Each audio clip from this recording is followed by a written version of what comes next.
오늘도 한 주에 나오신 성도님들을 환영하고 축복합니다. 저희가 이제 사순절을 지나고 있습니다.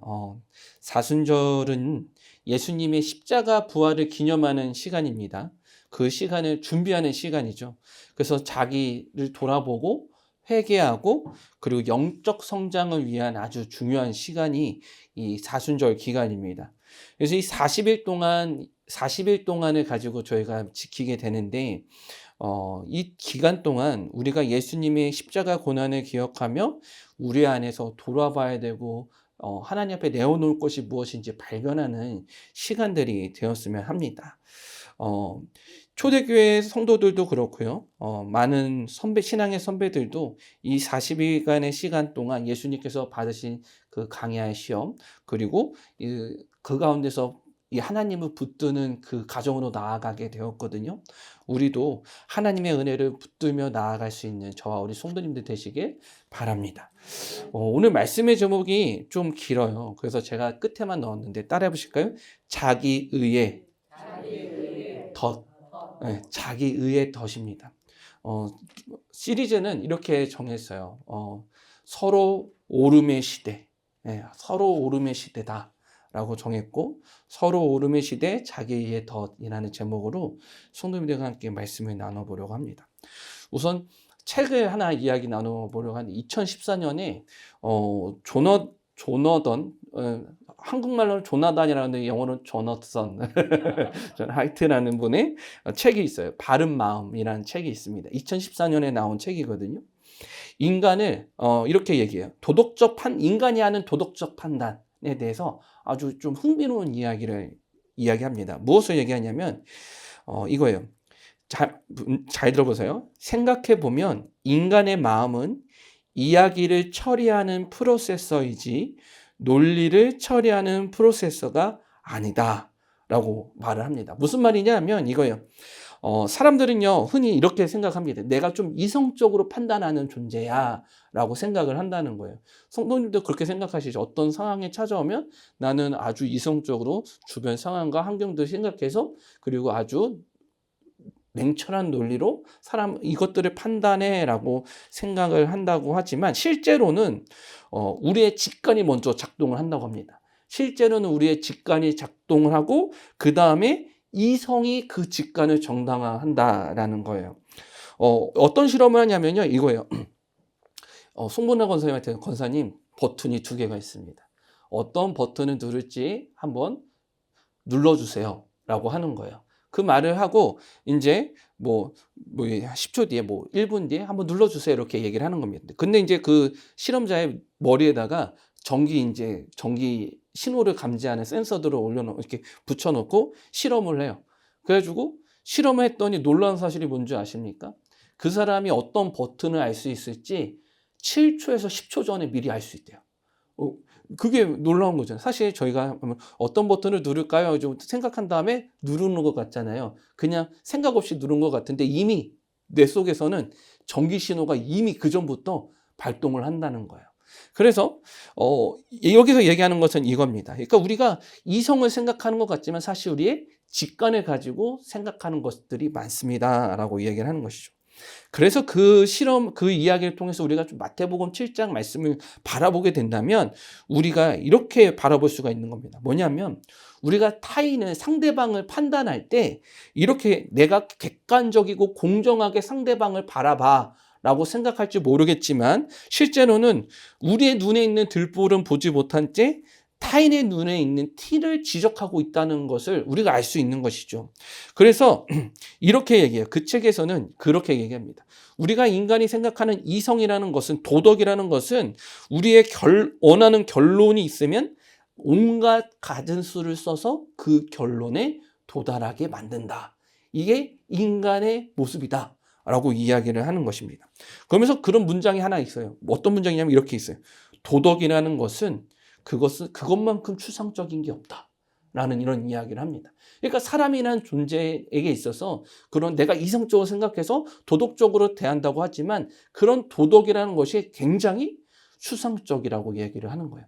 제가 이 책을 읽으면서 아주 은혜를 받았습니다. 왠 줄 아세요?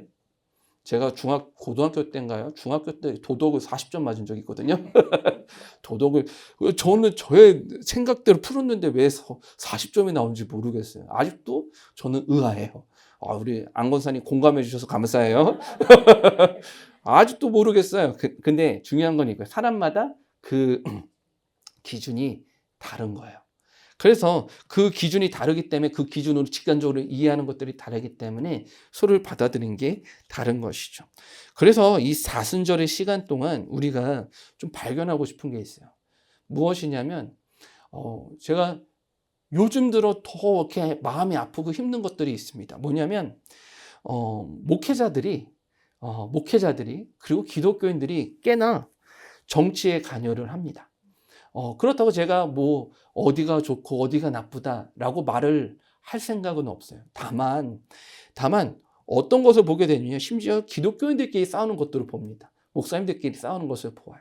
그리고 이것이 맞다 저것이 맞다라고 얘기하는 것들을 보게 됩니다. 그러면서 과연 하나님께서는 그런 기독교인들에게 이 시대 가운데 기독교인들에게 말하고 싶은 것이 무엇일까?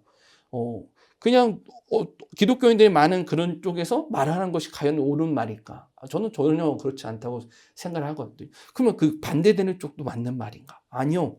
하나님께서 말씀하시는 그 말이 있다는 거예요. 말씀이. 근데 이 사순절 기간 동안 우리가 좀 하나님께서 말씀하시는 뜻이 무엇인지 발견하며 나아갔으면 좋겠고, 우리가 서로 분열되고 나눠지기보다는 그런 화합으로 하나 되어 예수님의 사랑 가운데 거하는 모습이 무엇일까 찾아가는 시간이 되었으면 좋겠습니다.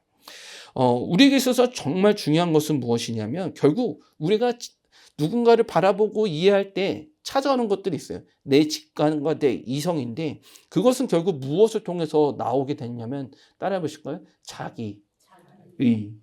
네. 내가 의롭다라는 생각에서 오게 됩니다. 나는 완벽해. 난 완전해. 라는 생각으로부터 오게 된다는 것이죠. 그런 것으로 인해서 그 상대방을 판단할 수밖에 없어요. 그게 인간의 존재의 모습입니다. 그런 인간들에게 예수님께서 말씀하시는 것이 있습니다. 무엇이냐면 7장 1절이에요. 저같이 한번 읽어보도록 하겠습니다. 읽겠습니다. 시작. 비판하지 말라. 비판하지 않으려면 비판하지 말라. 여기서 비판하다라고 쓰이는 그 비판하다에 쓰이는 단어가 크리노라는 단어입니다. 헬라어로 크리노라는 단어인데, 이것은 그냥 저 사람이 저렇구나 이렇구나를 떠나서요, 어떻게 나가냐면 정죄하고 단죄하는 거. 넌 그런 존재야. 넌 그렇게밖에 살아갈 수 없는 존재야. 이렇게 착정을 지어 놓는 거예요. 그래서 예수님께서 하신 말씀이 있어요. 야, 구하나 이곳에 있는 우리 소곡교회 성도님들, 다른 사람을 비판하지 말라라고 말씀하시는 건 무엇이에요? 그 사람의 존재를 그렇게 단언하지 말라는 거예요. 넌 그렇게 살아갈 수밖에 없는 죄인이야. 너는 갱생이 예수님을 만나도 십자가의 사랑으로 돌아갈 수가 없어. 막 이렇게 말을 하면 된다 안 된다? 안 된다는 거예요. 예수님께서 그렇게 말씀하시고 비판하지 말라.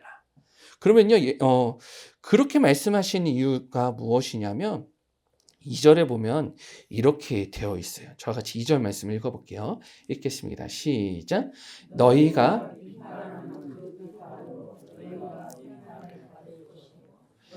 헤아리는 그 헤아림으로 너희가 헤아림을 받을 것이니라. 아멘. 우리가 비판해야 되지 말아야 될 이유가 있습니다. 뭐냐면 우리가 누군가를 향해서 단죄하고 정죄한다는 것은 그 벽과 그 경계를 나누는 것입니다. 내가 누군가를 향해서 저 사람은 저렇게 살아가는 존재야, 이렇게 정의를 내린 순간 나 또한 누군가에게 그런 정의와 경계를 경험하게 된다는 거예요. 그러니까 내가 저 사람은 좋고 저 사람은 나빠 이렇게 경계를 나누는 순간 나조차도 그 다른 사람에게 그런 사람이 되어 버린다는 것이죠. 이것은요, 아주 놀라운 영적 원리를 뜻합니다. 그러니까 우리가 다른 사람에게 적용하는 것은 결국 나에게도 돌아올 수밖에 없다는 것을 예수님께서 말씀하시는 것이고, 중요한 것은 그런 경계를 정하고 경계를 정하고 그 사람의 정죄하고 단죄하는 그 죄의 부분은 누구에게 있다고 제가 말씀을 드렸어요? 하나님께 있다라고 했어요. 그래서 그때는 언제냐? 언제 오실지 모르는 심판의 때, 예수 그리스도의 재림의 때에 그것은 분명한 거고, 우리는 그 예수 그리스도의 재림의 때 그 심판의 날, 그렇게 누군가가 죄인이고 아니고를 분별해야 되는 그 때가 아닌 이상 우리는 그 사람들을 정죄하고 단죄하고 경계를 나눌 필요가 없다는 것입니다. 예수님께서 말씀하시는 건 이거예요. 그래서 우리가 이렇게 얘기해요. 너는 죄인이야 라고 말하는 순간 뭐예요? 우리는 하나님의 영역을 뛰어넘는 거예요. 하나님과 같이 되는 거예요. 그렇기 때문에 우리는 누군가를 향해서 정죄하면 안 되는 것입니다. 그래서 예수님께서 또 말씀하신 것이 있어요. 3절 4절 말씀이에요. 읽어보겠습니다. 시작. 어찌하여 형제의 눈 속에 있는 티는 보고 보라 내 눈 속에 들보가 있는데 형제에게 말하기를 나로 내 눈 속에 있는 티를 빼게 하라 하겠느냐. 아멘. 그래서 예수님께서 놀라운 말씀을 하나 하십니다. 뭐냐면 이거예요. 티가 뭐예요? 티끌 티. 아주 먼지 쪼가리들 있죠. 성도님들 그거 아세요? 먼지 쪼가리가 그렇게 잘 보여요. 우리 딸들한테는. 어디에 먼지 쪼가리가 잘 보이냐면 제 차에 있는 먼지 쪼가리가 그게 잘 보인대요. 자, 억울해 죽겠어요. 왠 줄 아세요? 왜냐하면 그 차에 있는 먼지 쪼가리는 다 어디서 온 거예요? 자기들이 먹고 난 과자 부스러기에서 온 거 아니에요. 그러고서는 타면서 하는 말이 아빠 차는 더러워. 진짜 상처받아요. 아주 그렇게 말 잘하는 세 딸 중에 한 딸이 또 있어요. 그렇게 얘기하는 거예요. 그러면 때마다 그렇게 야, 니네들이 먹고 나서 이렇게 먼지가 생긴 거 아니야? 그럼 아빠랑 같이 세차하러 가자. 그럼 뭐래요? 아빠 혼자 가래요. 그러면 더 또 상처받는 거예요. 뭐냐면 아주 작은 티끌들은 너무나도 잘 보여요. 근데 더 웃긴 게 뭔지 아세요? 우리 딸들의 자리 가운데는 무엇이 있는지 아십니까? 성도님들 차 타보셔서 아시는 분들은 아실 거예요. 과자 부스러기가 그렇게 많아요. 그러니까 제 차에는 그 과자 부스러기의 먼지들이 제 차에 앉아 있지만 제 딸들의 자리에는 뭐가 있냐면 온갖 과자 봉지와 사탕들과 그 음료수 막 이런 거 그냥 가끔가다 치울 때마다 열불 터질 때가 있거든요. 그러면서 제가 얘기를 해요. 과자는 이제 앞으로 먹지 말자. 얘기를 하긴 하지만 여기서 뭐예요? 자식의 티는 보지만 남의 티는 보고 자기의 들보는 보지 못하는 거예요. 어떻게 제 차에 먼지 있는 그 먼지는 기가 막히게 보면서 자기들의 자리에 있는 그 과자 부스러기들, 그러니까 과자 봉지는 보지 못하는 저희 딸들의 모습을 보면 딱 이게 맞아요. 근데 제가 얘기하고 싶은 건 이거예요. 뭐냐면 예수님은 이 비유를 통해서 우리에게 말씀하신 것이 있어요. 우리의 자기기만적인 태도를 말씀하십니다. 그러니까 상대방의 결점, 상대방이 안 좋은 것은 아주 그냥 현미경을 들여다보듯이 아주 자세하게 봐요. 그런데 나에 대해서는 어떻게 보냐면 아주 너그럽고 간대하다는 거예요. 그런 것에 대해서 얘기를 하는데 더 놀라운 사실이 무엇인지 아세요, 성도님들?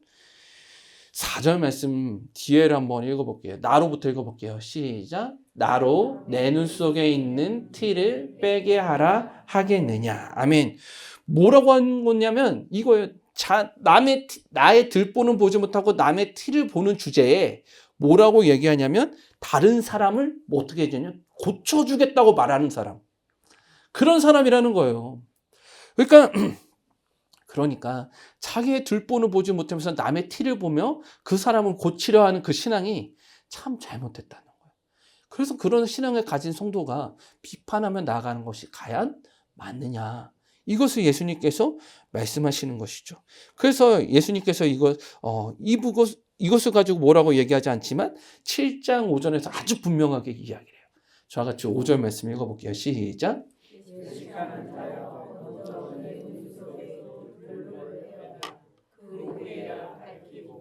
형제의 눈 속에서 티를 빼리라. 아멘.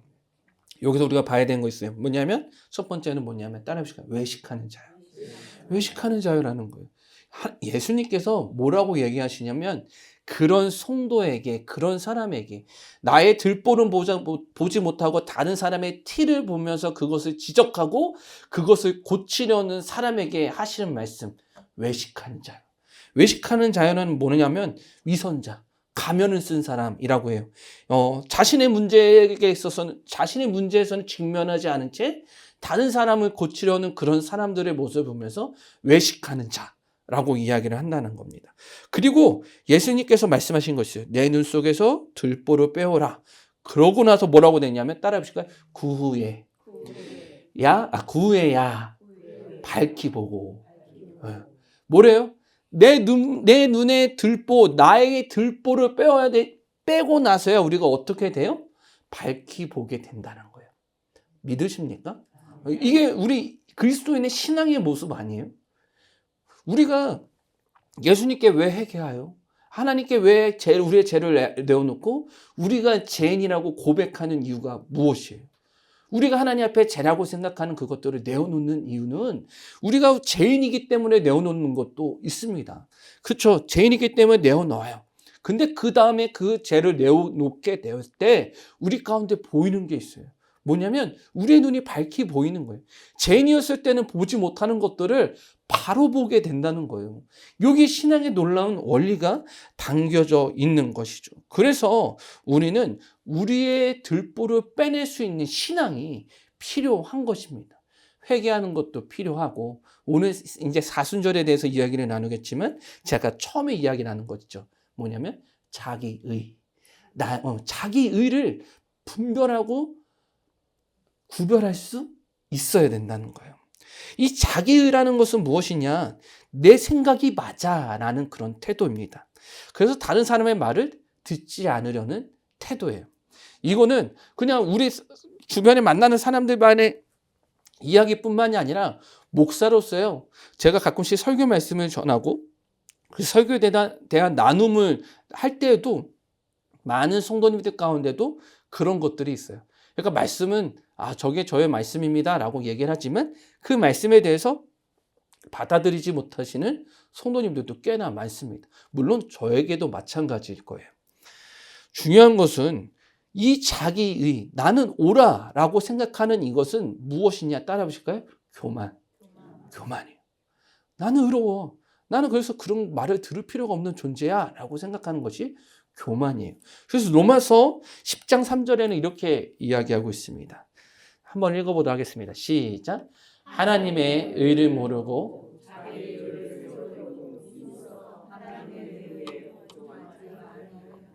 아멘. 뭐예요? 하나님의 의를 모른 채 무엇을 하려고요? 자기의 의를 내려고 하다 보니까 결국 하나님의 의에 하나님의 말씀에 복종하지 않는 그런 모습이 나타나게 되는 거예요. 이스라엘 백성들 가운데 이런 모습이 나타났다는 거죠. 근데 이 모습이 우리 가운데 있지 않냐는 겁니다. 자기의 의라는 것은 결국 무엇을 뜻하느냐? 교만을 뜻하고 교만은 무엇을 뜻하느냐? 하나님을 무시하는 거예요. 하나님의 의를 무시하는 거예요. 하나님의 말씀을 무시하는 것을 뜻하는 것입니다. 이 자기의라는 것은 세 가지 방법으로 나타나게 돼요. 첫 번째는 무엇이냐면 타인의 잘못을 크고 그리고 나의 잘못은 작게 이렇게 보는 것을 의미합니다. 그러니까 누군가가 잘못을 했어요. 예를 들어서 이거예요. 뭐랄까? 어떤 예를 들면 성도님들이 아주 감사하면서 좋아할까요? 사실 제가 예를 넣은 게 있어요. 뭐냐면 이거예요. 누군가가 거짓말을 해요. 성도님이 얘기하다가 권목사님 거짓말을 했다고 딱 봐요. 그러면 성도님들 뭐라고 하실 거예요? 목사가 거짓말한다고 이렇게 정지하실 거잖아요. 다 알아요. 그런데 성도님들께서 거짓말을 한번 하셨다고 해요. 그러면 이렇게 할 수 있어요. 그럴 수밖에 없는 상황이었다. 이게 뭐예요? 이게 자기 의로움의 모습이에요. 남의 잘못은 크게, 나의 잘못은 작게. 이렇게 얘기한다는 거죠. 또 이런 거 있어요. 이거죠. 누군가를 보면서, 우리 송복란 권사님 항상 웃으셔. 좋게 얘기할게요. 항상 웃으셔. 절대 웃지 않는 적이 없을 거야. 라고 얘기를 해요. 그러면서 이제 나에게 있어서 이제 예를 들어서 이런 거죠. 권 목사님, 저에게 의해서 나는 자주 울어. 근데 난 자주 안 울 거야. 이렇게 말하는 거예요. 무슨 말이냐면 저 사람은 저럴 수밖에 없는 존재야 이렇게 단정을 지으면서 나에게 빗대볼 때는 뭐예요? 나는 변해가고 있어. 나는 나아지고 있어. 라고 생각하는 게 어떤 거라고요? 자기의. 다른 사람은 크게, 나는 작게. 성도님도 한번 회개하세요. 자, 두 번째, 자기의에 대한 것이 있어요. 무엇이냐면 이거예요. 내 생각이 옳아. 내 생각이 진리야 라고 말하는 거예요. 많은 분들이 그런 분들이 있어요. 그러니까 굉장히 이제 치밀하게 생각하시고 고민하시는 분들이 있어요. 그래서 책을 읽으시는 것도 많이 읽으시고, 근데 내 생각과 내 말이 맞아라고 말씀하시는 분들이 있습니다. 물론 그분들의 지식의 수준에 대해서는 존경하고 그런 놀랍다고 생각을 하지만, 근데 중요한 것이 있어요.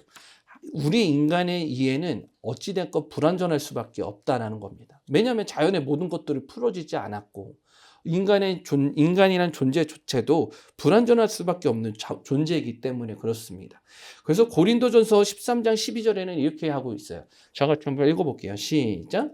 우리가 지금은 거울로 보는 것 같이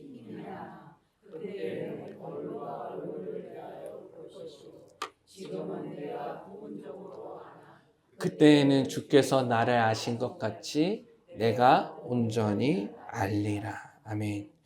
이 말씀은 어떤 말씀이냐? 우리의 인간의 지식과 이성이 얼마나 제한적인가를 이야기하는 것입니다. 다른 사람이 경험했던 경험, 삶, 그리고 배경, 상처, 두려움을요, 내가 온전히 다 이해하는 것은 절대로 불가능해요. 절대로 불가능합니다.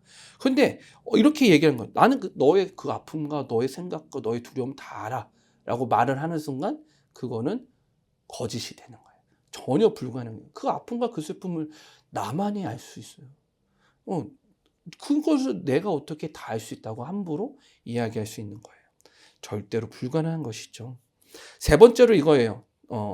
따라해 보실까요? 타인을 판단하며 나는 안정을 얻습니다. 네. 타인을 판단하는 거예요. 어떤 판단이냐면, 제가 성경에서 설교할 때 심리학적인 거 이야기하는데 투사 효과라고 하는데 이거예요. 제가 설교 시간에 종종 얘기한 적이 있는데, 예를 들어서 저에게 게으른 모습이 있어요. 근데 그 게으른 모습이 누가 닮아요? 내 자녀가 닮아요. 내 자녀가 닮잖아요. 그거 보면서 열불이 터지는 거예요. 뭐 열불이 터지냐? 왜 열불이 터져요? 쟤는 왜 저러냐? 쟤는 왜 저러냐는 거예요. 그러면서 어떻게 할게요? 그러면서 비난하는 거예요. 야, 정신 차려라. 너가 왜 이렇게 잠이 많냐? 일어나서 열심히 공부하고 학교 일찍 가가지고 부지런하게 움직여라 라고 얘기를 아주 깜짝 놀랐어요. 제가 갑자기 깜짝 놀랐어요. 열심히 움직여라 막 이렇게 얘기를 해요. 근데 뭐예요? 피는 물보다 진해요. 누구한테 닮은 거예요?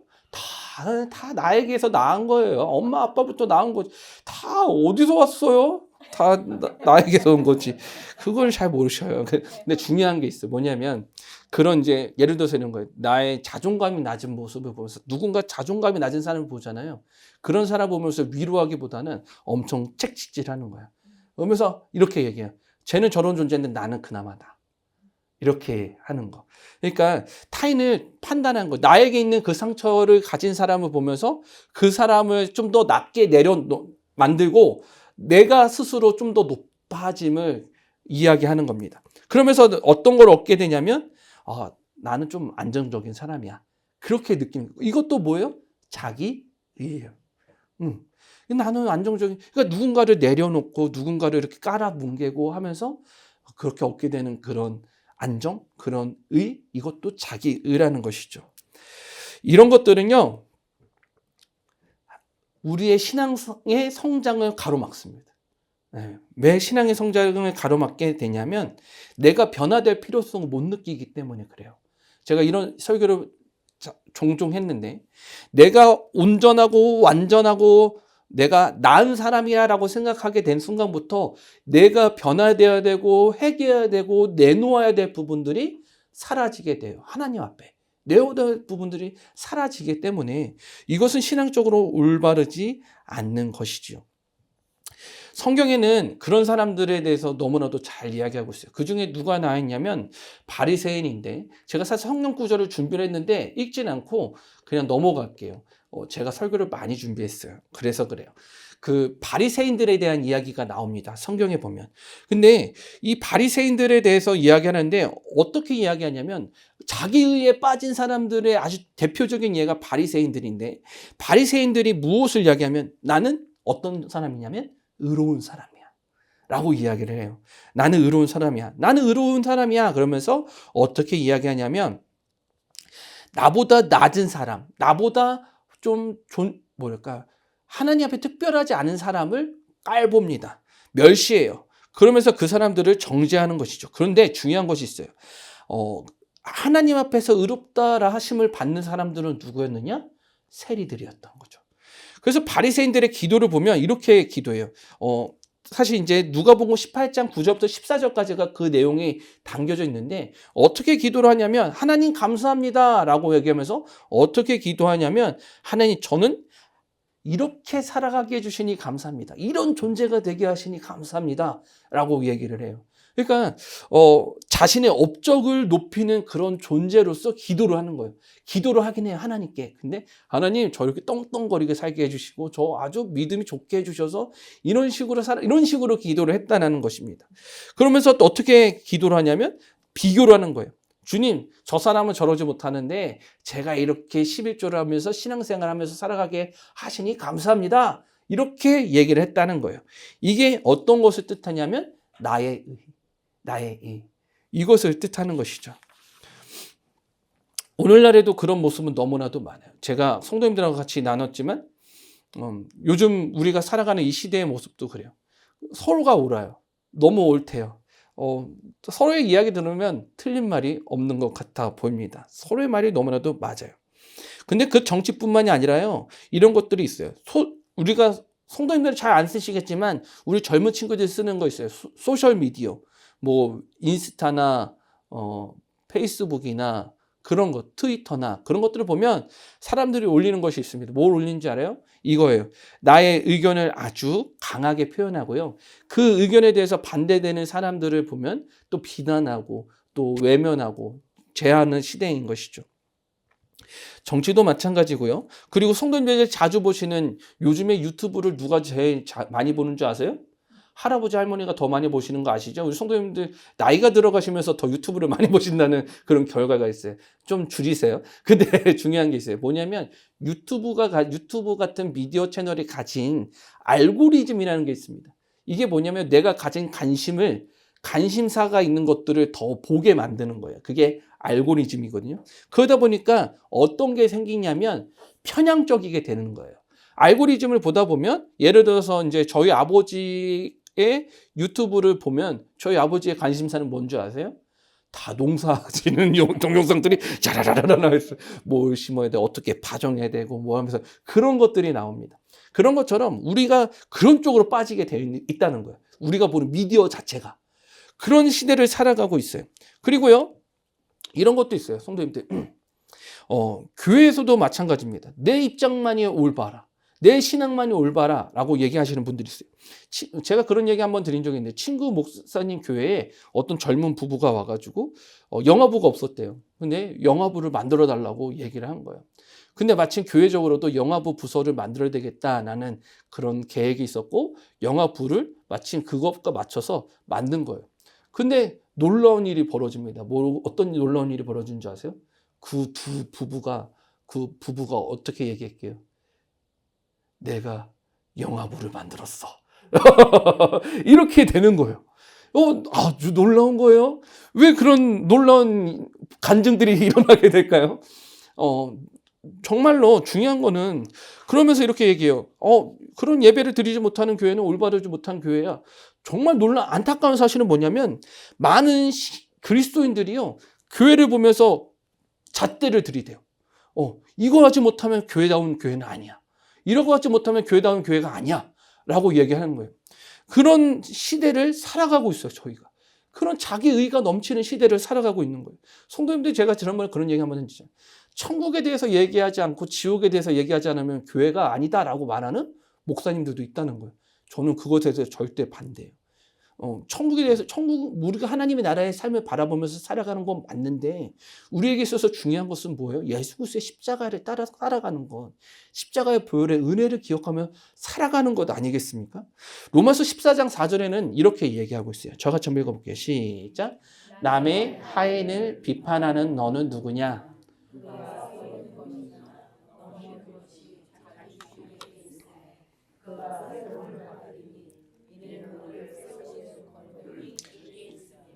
아멘. 뭐예요? 우리 넘어질 수밖에 없는 존재예요. 그러니까 신앙적으로 그런 부족할 수밖에 없는 존재예요. 근데 그걸 누가 세우시냐면 따라해 보실까요? 주님께서 세우신다는 거예요. 네, 믿으세요? 그 교회는 그런 존재, 그런 공동체예요. 부족할 수밖에 없는 존재들을 서로 세우면서 나아가는 그런 공동체인데 그러지 못한다고 그렇게 정죄하고 판단하는 것이죠. 제가 하나 이야기를 할게요. 제가 이 자료를 보여드리려고 설교를 그렇게 얘기해 왔는데 아까 전에 제가 그 조나단 아저씨 바른 마음이라는 책에 보면 2011년에 실험을 해요. 어떤 실험을 하냐면 여러분 이렇게 해가지고 여러분들의 정치적 성향이 어떤지에 대해서 기록해 주시고 그리고 여러분들의 그런 상황이 됐을 때 그 뭐랄까 도덕적 점수 있잖아요. 도덕의 점수를 매겨 주십시오. 이렇게 해요. 근데 제가 보여드릴 게 있어요. 뭐냐면 진보적이라고 돼 있는 분들, 그러니까 미국 사람들 중에 진보적이라고 이제 뜻하는 사람들의 경우에는 되게 높은 점수가 있습니다. 뭐냐면 배려랑 공평이에요. 그러니까 이분들에게 있어서 진보적인 정치 성향을 띠신 분들에게 있어서 제일 높은 점수는 뭐냐면 배려랑 공평이기 때문에 그분들은 어떤 것들이 공평하게 분배되는 그런 구조를 원합니다. 근데 이제 그림을 봤을 때 오른쪽 가시면 어떤 분들이 보수적인 사람들이거든요. 정치적으로 보수적인 사람들. 그 사람들이 원하는 것이 있어요. 뭐냐면 권위, 충성, 이런 것, 고귀한 것, 이런 것들을 원하시는 거예요. 그러니까 뭐냐면 나만 따라와. 그냥 나라에 충성해야 돼. 우리나라가 최고야. 이런 것들을 따진 사람들이 어떤 사람들이냐면 정치적으로 보수적인 사람들이 그런 걸 원한다는 거예요. 근데 제가 아까 처음에 그 이야기 드렸잖아요. 왜 정치적인 견해가 다르고 그리고 왜 분쟁이 일어날 수밖에 없냐면 이런 생각들이 다른 거예요. 누군가는 평등하게 나눠줘야 되는데 어떤 누군가는 그런 평등보다는 우리가 잘 사는 게 더 중요해. 이런 것들이 다른 거니까 다르다 보니까 이 사람들 생각에는 도덕적인 게 무엇이냐면 진보적인 사람들은 배려하고 그리고 공평하게 나누는 게 그런 도덕적인 기준인데 이런 보수적인 정치 생각을 가진 사람, 성향을 가진 사람들은 무엇이 도덕이냐면 잘 사는 거, 권위적인 거, 충성하는 거. 그게 기준이 되다 보니까 그 사람들 가운데 무엇이 나타나게 돼요? 분쟁이 나타나고 갈림이 나타날 수밖에 없다는 사실입니다. 그래서 정말 안타까운 것은 무엇이냐면 이런 정치적인 성향이 예수 그리스도의 길을 따르는 것이야 라고 말을 하는 것은 절대로 올바르지 않다는 거예요. 이 생각을 가지는 것이 그리스도의 길을 따르는 것이야 라고 말을 하는 것이 하나님 앞에서 얼마나 안 좋은 것인지, 안 좋은 신앙인지를 깨달으셔야 된다는 거예요. 우리에게 있어서 중요한 사실은 따라해 보실까요? 그리스도인으로서 중요한 것은 내가 하나님의 자녀라는 사실입니다.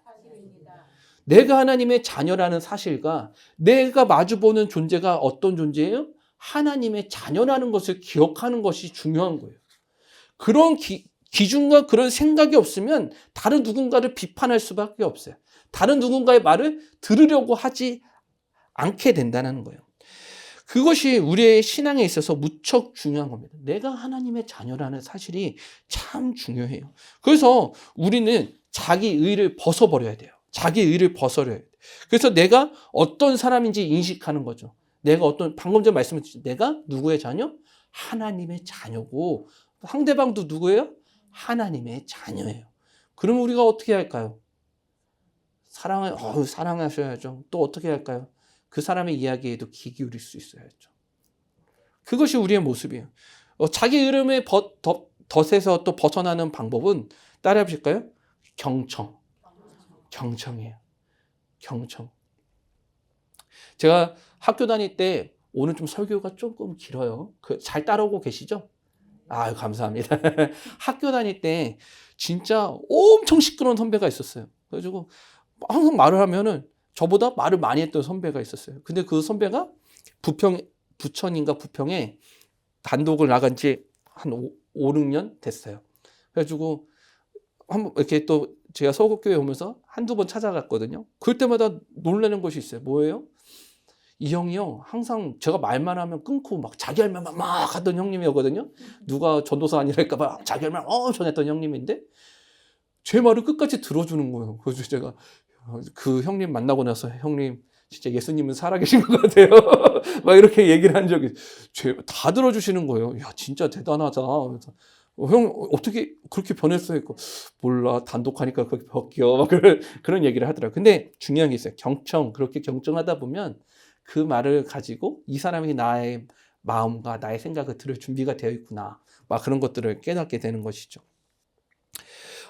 여러 가지가 있어요. 근데 그 여러 가지를 이 사순절 기간 동안 하려고 하는데, 자기 인식, 경청, 성령님의 도우심을 구하고 화해를 실천하는 것, 대화와 화해를 실천하는 것, 그리고 하나님의 은혜를 기억하는 것, 이런 것들이 있죠. 근데 제가 이 사순절 기간 동안 성도님들께 좀 권면하고 싶은 거 있어요. 나의 의를 벗어버리는 것을 어떻게 벗어버릴 수 있을까? 첫 번째는 성도님들 한번, 제가 권면 드리기로는 한번 나를 돌아보는 한번 자그마한 한 몇 문장으로도 한번 돌아보는 그 적어봄이 필요한 것 같아요. 일기처럼 적어보시는 것도 좋을 것 같고, 어떤 거냐면 이거예요. 내가 오늘 살아가면서 내가 옳다라고 주장했던 것은 무엇이지? 한번 돌아보시는 거예요. 그런 걸 돌아보시면서 내가 옳다고 말했던 것이 무엇인지 한번 돌아보고, 그리고 두 번째로는 이 사순절 동안 한번 이렇게 해보세요. 내가 판단하는, 내가 쉽게 쟤는 절대 저런 애야 라고 생각하는 사람들이 있잖아요. 그런 존재들하고 한번 회복을 시도해 보는 겁니다. 관계 회복.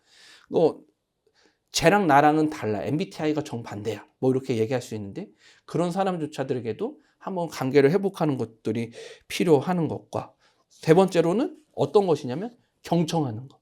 상대방의 말에 경청해 보는 것. 경청한다는 것은 뭐예요? 말을 끊고 내 주장을 말하기보다는 상대방이 말하는 것에 대해서 끝까지 기다리고 들어봐 주는 것. 그것들도 한번 해봤으면 좋겠습니다. 이것들을 통해서 우리가 발견할 수 있는 것은 무엇이냐? 상대방에 대한 예수 그리스도의 마음일 겁니다. 네. 우리가 놓쳐버린 것들, 이 시대 가운데 그리스도인도조차 놓쳐버린 것들, 우리가 정치적인 것을 띠게 됐을 때 쟤는 죄인이고 나는 의인인, 그런 것들을 결론 내는 상황 속에서 우리가 서로 나의 의를 내려놓고 나를 성찰하고 관계를 회복하고, 그리고 누군가의 말에 귀 기울이다 보면 이 내가 생각했던 그 상대방조차도 누군가 되냐면 같은 하나님의 자녀, 내가 사랑해야 할 하나님의 이웃, 그런 존재가 되게 되는 것이죠. 이제 말씀을 마칠게요. 사랑하는 성도님들, 사순절은요, 우리가 십자가를 향해서 나아가는 여정입니다. 그래서요, 이 시간 동안에 우리가 하지 못했던 것들을 해봤으면 좋겠어요.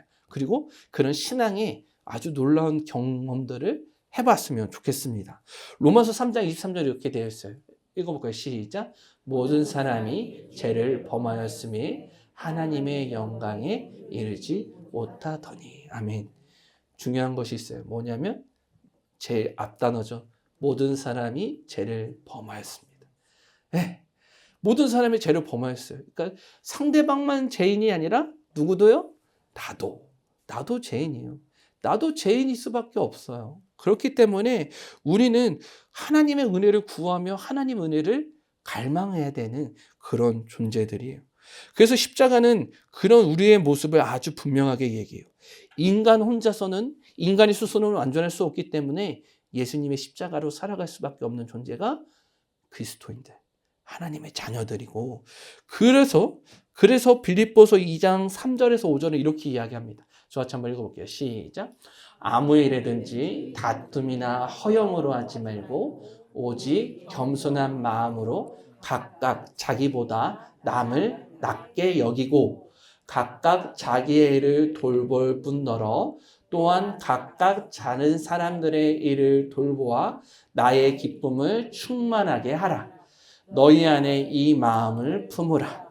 그리스도 예수의 마음이니. 아멘. 성경은 분명하게 얘기합니다. 바울 사도가 얘기하는 건 이거예요. 서로 돌보고 서로 사랑하고 서로를 남을 낮게 여기고 그리고 그렇게 하게 되면 우리 가운데 무엇이 넘쳐요? 기쁨이 넘치고 그 모습은 결국 무엇이냐? 그리스도의 마음이다. 분명하고 간결하잖아요. 사랑하는 성도님들, 이제 사순절의 여정을 시작합니다. 우리의 판단과 비판으로 상처 입은 관계들이 회복되어지고 우리의 교만으로 가려졌던 하나님의 은혜가 새롭게 발견되어지는 시간이 이 사순절의 시간 되시길 축복하고 축복합니다.